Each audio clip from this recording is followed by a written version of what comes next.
Salut les gars, ça bouge? En 1990, Christopher impressionne tous les enseignants de l'école en terminant un test qui avait pris 3 jours à Einstein, en seulement quelques heures. Sa grande sœur Michelle fait remarquer qu'il pourrait entrer à l'université plus tôt, mais il n'est pas sûr de vouloir y aller. En sortant, un soldat remarque que Christopher porte un robot de dessin animé sur son t-shirt et le réprimande, lui rappelant que la guerre approche. Le robot sur ce t-shirt est Cosmo, le protagoniste d'une émission de dessin animé populaire.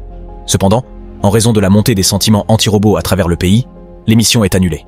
Les robots ont été développés pour la première fois par Walt Disney pour leur parc en 1955, avant d'être produits en masse, devenant ainsi la principale source de main-d'œuvre à travers le monde. Pendant des années, ils ont travaillé sans problème, mais finalement, ils se lassent de travailler. Dans Rebelle, les robots exigent des droits pour eux-mêmes et organisent des manifestations dans le monde entier, dirigées par Monsieur Peanut. Les débats n'aboutissent à rien, et bientôt une guerre éclate entre les humains et les robots. Toute personne gardant un robot à la maison est considérée comme un traître. La guerre ne se passe pas bien pour les humains, et le sergent John apparaît à la télévision pour expliquer pourquoi les robots ne mangent pas, ne dorment pas et ne clignent pas des yeux. Pendant 2 ans, l'humanité continue de se battre, seulement pour perdre encore et encore. Un jour, le fondateur de Center Technologies, Ethan, invente le Neurocaster, un dispositif qui relie l'esprit humain à des corps de drones. Maintenant, les humains peuvent combattre l'armée de robots sur un pied d'égalité, et en seulement 2 semaines, la guerre est terminée. Les humains l'emportent, et le colonel Bradbury est nommé héros principal. Monsieur Peanut rencontre Clinton et Ethan pour signer le traité de reddition, tandis que plus de 6000 robots sont emprisonnés dans la zone d'exclusion du désert. Quelque temps plus tard, Ethan lance une version plus petite du Neurocaster pour un usage domestique. Ce modèle permet aux gens de diviser leur esprit afin qu'ils puissent travailler et s'amuser en même temps. En 1994, Michelle est chez elle, essayant de retirer le moniteur de sa cheville. Mais elle doit cacher ses outils lorsque Ted surgit en utilisant un Neurocaster. Il la réprimande pour son comportement et lui rappelle que même si elle s'est échappée de toutes ses précédentes familles d'accueil, il ne la laissera pas faire ici. Michelle répond en montrant la pile de choses qu'il accumule, soulignant que prendre des objets de la zone d'exclusion est illégal. Ensuite, elle se rend en classe, où l'enseignante est également présente dans sa combinaison Neurocaster. Tous les étudiants sont obligés de mettre leur casque, et lorsque Michelle refuse de le faire, elle est envoyée dans le bureau de la directrice. La directrice remarque dans le dossier de Michelle qu'elle a perdu toute sa famille et en rejette la faute sur la guerre. Michelle doit donc préciser qu'il s'agissait en réalité d'un accident de voiture. Ensuite, la directrice explique que la neurothérapie peut l'aider à oublier pendant quelques heures, ce qui amène Michelle à revisiter un souvenir où elle jouait sur la plage avec son frère. Ce jour-là, il avait eu une crise de panique, et elle l'avait réconforté. Cependant, Michelle refuse toujours de mettre le casque et rentre chez elle. Cette nuit-là, Michelle rêve de l'accident de voiture qui a tué sa famille. Elle s'était réveillée à l'hôpital, où un médecin la regardait, mais elle ne pouvait pas se souvenir de son visage. Dans le présent, Michelle est réveillée en sursaut par un bruit à l'extérieur. Elle regarde par la fenêtre et remarque une ombre qui bouge dans sa cour, alors elle prend une lampe torche et sort. Soudain, elle voit un œil se refléter sur une bouteille avant que la table ne tombe, ce qui lui fait peur et la pousse à rentrer précipitamment.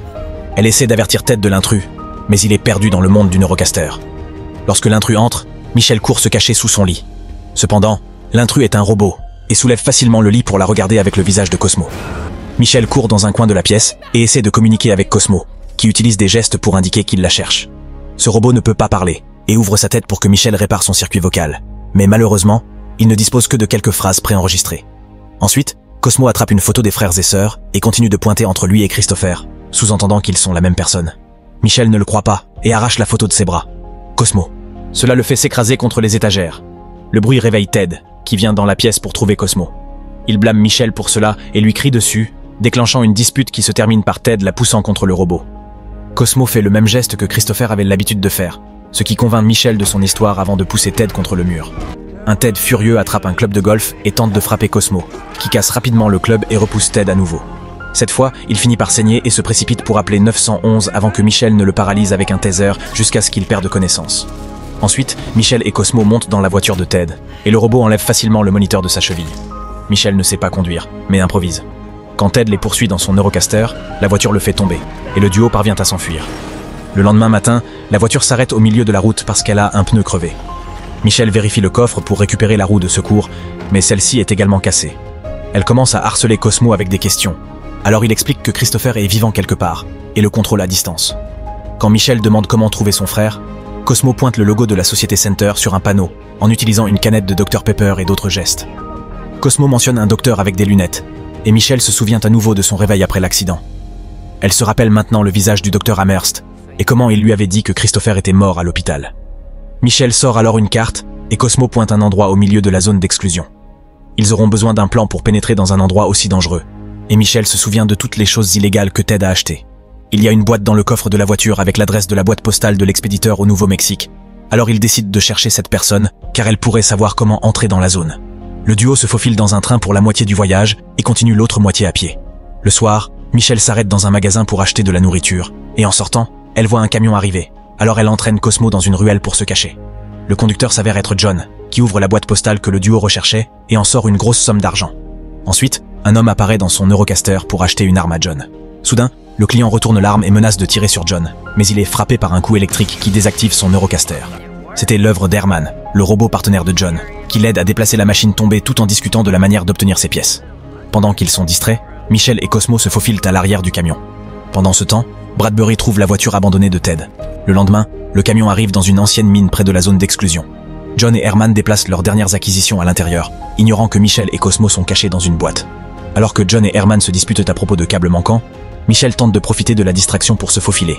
Mais Cosmo active accidentellement un poisson chantant et révèle leur position. Quand John et Herman les entourent, Michel explique qu'elle veut seulement un guide pour entrer dans la zone d'exclusion. Mais John pense qu'elle est folle. À ce moment-là, l'ascenseur monte, et John en conclut que quelqu'un les a suivis. Alors tout le groupe se cache. Quand l'ascenseur redescend, il révèle Bradbury. Il annonce que cet endroit est désormais sous la juridiction de la force spéciale de désactivation des robots et oblige John et Michel à sortir les mains en l'air.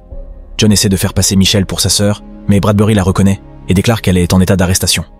Herman tente de tirer sur Bradbury avec son rayon électrique, mais Bradbury le voit et utilise John comme bouclier. Puis Bradbury ouvre le feu, détruisant une grande partie de la pièce tandis que tout le monde court se cacher à nouveau. Quand il accule les robots, Michel sort et frappe son bras avec un extincteur, mais Bradbury le lui vole et le détruit. Alors que la pièce se remplit de fumée, Michel applaudit pour éteindre les lumières. Soudain, les décorations en forme de poisson recommencent à chanter, et Bradbury est distrait, permettant à John de lui tirer dessus par derrière. Ces balles ne font rien au corps du Eurocaster, et Bradbury détruit rapidement son arme avant de saisir John par le cou. Voulant le sauver, Michel et Cosmo se rendent.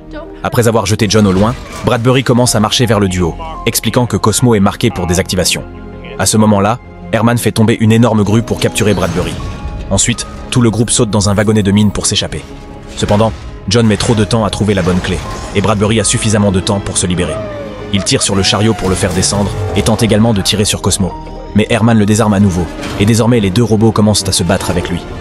Michel trouve un bulldozer et coince Bradbury contre le mur avec, provoquant la chute de quelques rochers qui l'enterrent également. La mine s'effondre lentement, donc le groupe doit se précipiter dehors pour se sauver.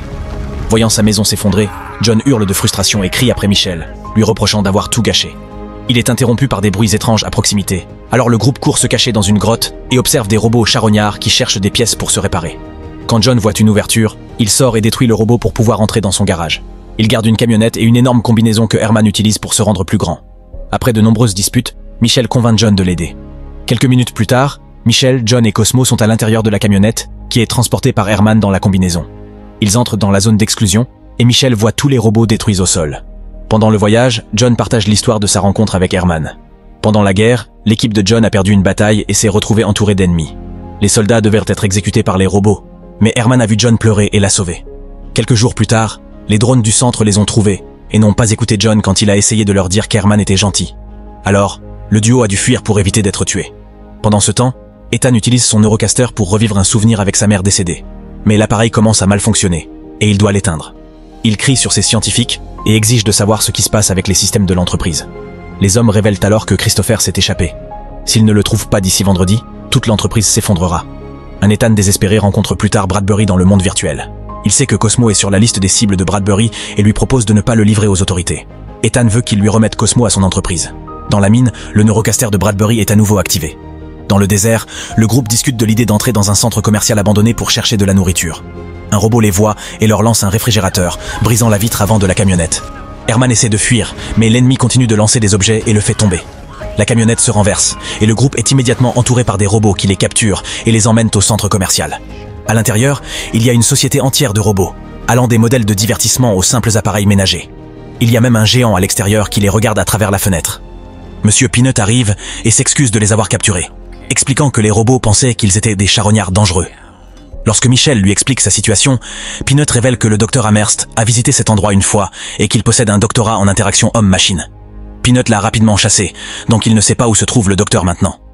Michel veut sortir pour continuer sa recherche, et John lui rappelle à quel point c'est dangereux la nuit, la convainquant donc d'attendre le matin. En privé, Michel se souvient de son dernier Noël avec Christopher, et à quel point elle l'a peu vu depuis qu'il est parti à l'université. Elle ne peut s'empêcher de pleurer à ce souvenir, et Cosmo la réconforte avant de jouer le dessin animé que les frères et sœurs regardèrent ensemble. Bientôt, plusieurs autres robots se joignent à la séance de visionnage, ce qui est remarqué par Peanut. Plus tard, après que tout le monde s'est endormi, ils sont soudain réveillés par un robot mâle qui demande Christopher. Cosmo lève la main, et le robot lui donne une carte postale qu'Amherst a laissée pour lui. Une adresse est écrite sur la carte avec une note indiquant qu'Amherst l'attendra. Cette adresse se trouve en territoire de charognard, donc ils ne peuvent pas y entrer sans un plan. Peanut entend tout et leur présente un robot d'entraînement qui tombe souvent en panne en essayant d'expliquer comment combattre les charognards. John pense qu'il pourrait être un fardeau, mais le robot l'impressionne en lançant des balles de baseball à grande vitesse. Le matin, Bradbury arrive dans la zone d'exclusion et observe le centre commercial de loin, remarquant que le groupe part dans la voiture de Peanut. Ils passent toute la journée à conduire et, à la tombée de la nuit, ils arrivent enfin dans un parc d'attractions abandonné où l'adresse est censée se trouver. Michelle voit des lumières dans l'une des attractions, alors elle conclut que quelqu'un doit être là. Soudain, une énorme tête de clown s'active et des robots effrayants commencent à apparaître autour des héros. Le groupe commence immédiatement à courir tout en tirant sur tout ennemi qui s'approche trop. Peanut essaie de communiquer avec eux, mais les robots effrayants ne savent que grogner. Le groupe atteint le bâtiment avec les lumières pour découvrir que les portes sont fausses. Les robots se rapprochent et ils ne savent pas quoi faire. Soudain, plus de lumière s'allume dans le parc, de la musique commence à jouer dans les haut-parleurs et du feu sort de quelques statues. Les robots reculent par peur avant qu'une trappe ne s'ouvre sous le groupe, les faisant glisser dans un tunnel caché. Dans une pièce souterraine, ils trouvent enfin Amherst, qui est ravi de voir la carte postale dans la main de Cosmo. Michelle le pousse immédiatement et exige des informations sur Christopher. Amherst révèle alors que le garçon est dans les laboratoires de Center à Seattle. Après l'accident, Christopher a subi quelques tests de routine et la machine IRM a alerté l'hôpital qu'il était spécial. Il représentait exactement ce dont ils avaient besoin pour gagner la guerre. Alors le docteur a laissé Center le prendre et a menti à Michelle en prétendant qu'il était mort. Amherst active maintenant un ordinateur qui montre une vidéo d'une expérience. Christopher était dans le coma et il pensait que c'était permanent. Alors ils ont connecté son cerveau au réseau Neurocaster pour le faire fonctionner. Amherst n'est pas fier de cela, mais il pense que c'était nécessaire pour sauver le monde et souligne que Christopher serait mort dans son lit s'il ne l'avait pas pris. 13 mois après le début de l'expérience, Christopher s'est réveillé et Amherst voulait le déconnecter. Cependant, Ethan a refusé et a menacé de tuer Amherst s'il essayait. Le docteur a décidé de s'enfuir, mais avant de partir, il a établi une petite connexion entre Christopher et le réseau extérieur. Il lui a également donné la localisation du centre commercial pour qu'il puisse trouver une nouvelle famille parmi les robots. Michelle souligne que Christopher avait déjà une famille, et John frappe Amherst pour elle. À ce moment-là, Bradbury apparaît à l'extérieur et tire sur l'entrée pour accéder au tunnel.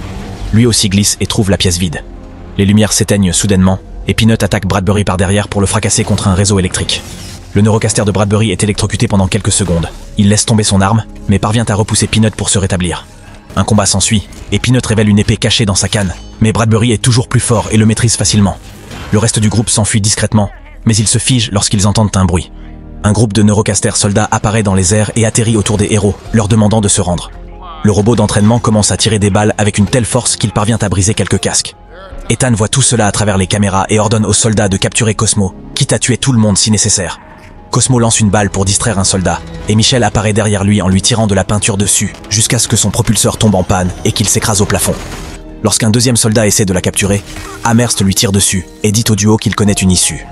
John et les autres robots continuent de combattre le reste de l'escouade, les battant avec des armes improvisées.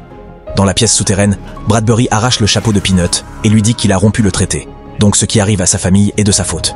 En même temps, un groupe de soldats arrive au centre commercial. Puis Bradbury sort et commence à tirer au hasard sur les attractions. Amherst dit à ses amis de courir avant qu'ils ne sortent pour réconforter Bradbury. Osant tirer, Bradbury hésite à tuer un autre être humain. Alors Ethan prend le contrôle d'un neurocaster et tire lui-même sur Amherst. Le docteur tombe sur des débris et meurt lorsqu'une barre métallique l'empale, ce qui amène Bradbury à repenser sa morale. Michelle et Cosmo tentent de s'enfuir, mais ils sont entourés de soldats.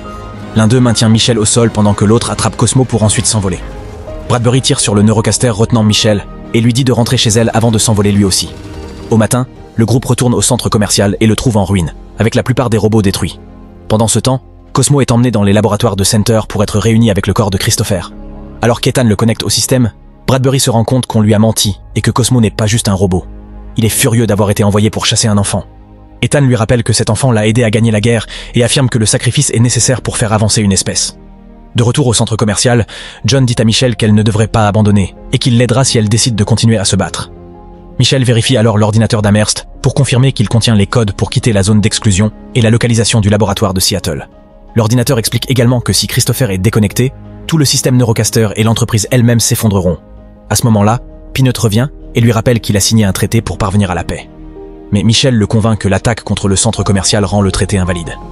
En utilisant un tas de camions abandonnés, John, Michel et tous les robots survivants quittent le désert et se dirigent vers Seattle. Herman trouve même une nouvelle combinaison géante et l'utilise pour commencer à lancer des objets contre les laboratoires de Center, fissurant leurs fenêtres. Ethan envoie immédiatement tous ses soldats. Alors Herman et John commencent à s'enfuir pour les attirer, créant une ouverture pour que Michel et l'ordinateur d'Amherst se faufilent dans le bâtiment.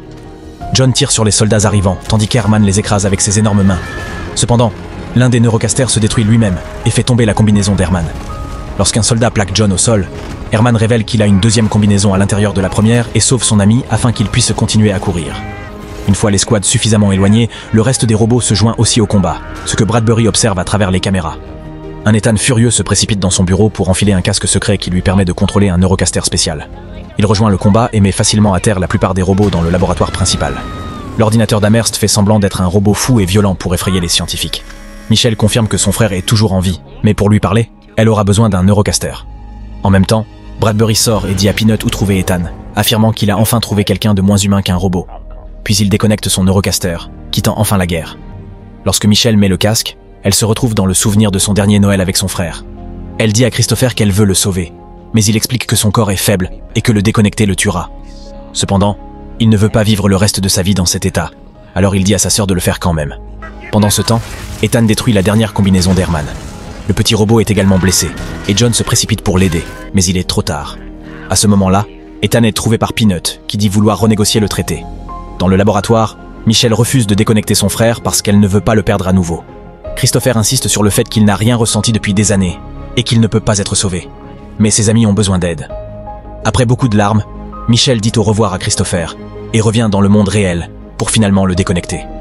Tous les neurocasters se désactivent instantanément, et les robots célèbrent leur victoire. John est encore triste pour Herman, dont la tête s'ouvre soudainement et révèle un petit robot à l'intérieur. Le chaos s'empare du monde lorsque tous les ordinateurs cessent de fonctionner.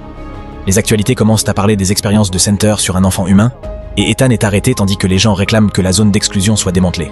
Dans le désert, John et les robots aident Michel à réaliser une vidéo dans laquelle elle dit aux gens de laisser leur casque derrière eux et de profiter à nouveau du monde. Pendant ce temps, Cosmo est jeté à la poubelle, mais sa tête bouge soudainement. Assurez-vous de vous abonner et d'activer les notifications pour regarder plus de vidéos comme celle-ci. Merci d'avoir regardé.